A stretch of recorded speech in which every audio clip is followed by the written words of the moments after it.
होली की कथा। आदिकाल में हिरण्यकश्यप नाम का एक राक्षस हुआ करता था।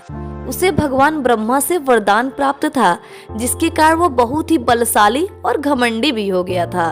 भगवान ब्रह्मा से वरदान पाकर उसने तीनों लोकों पर अधिकार कर लिया तथा इंद्र का आसन भी छीन लिया था। जगह जगह पर उसने अधर्म कार्य किए तथा ऋषि मुनियों की हत्याएं भी करवा दी।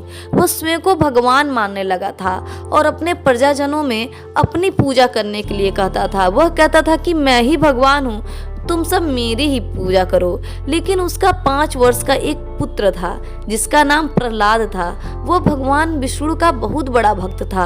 वह दिन रात विष्णु भगवान का भजन करा करता था, उनका नाम जपता था, जो हिरण्यकश्यप को बिल्कुल पसंद नहीं आता था। सबसे पहले तो उसने अपने पुत्र को धमकाया कि तुम भगवान विष्णु का नाम मत लो, देखो सारी प्रजा मेरी पूजा कर रही है, तुम भी मेरी पूजा करो।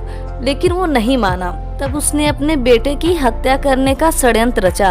हिरण्यकश्यप ने सबसे पहले प्रहलाद को सांपों भरे कक्ष में रख दिया कि सांप इसको डस देंगे और यह मर जाएगा। लेकिन भगवान की कृपा से प्रहलाद सुरक्षित बच गया।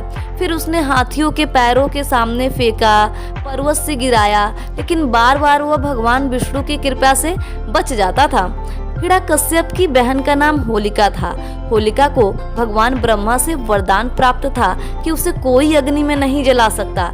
इसी का लाभ उठाकर हिरण्यकश्यप ने होलिका को कहा कि वह प्रहलाद को अपनी गोद में लेकर अग्नि में बैठ जाए, ताकि प्रहलाद वहां से भाग न सके और उस अग्नि में जलकर खाक हो जाए। चूंकि होलिका को तो वरदान प्राप्त था, इसलिए वह प्रहलाद को अपनी गोद में लेकर अग्नि में बैठ गई। किंतु आश्चर्यजनक बात यह रही कि उस अग्नि में होलिका जलकर खाक हो गई, जबकि प्रहलाद सकुशल बाहर आ गया। दरअसल भगवान ब्रह्मा ने होलिका को वरदान देते समय यह भी कहा था कि यदि यह वरदान का दुरुपयोग करोगी तो यह वरदान स्वयं ही निष्प्रभावी हो जाएगा। इसी कारण और भगवान विष्णु के कृपा से प्रहलाद बच गए और होलिका जलकर मर गई।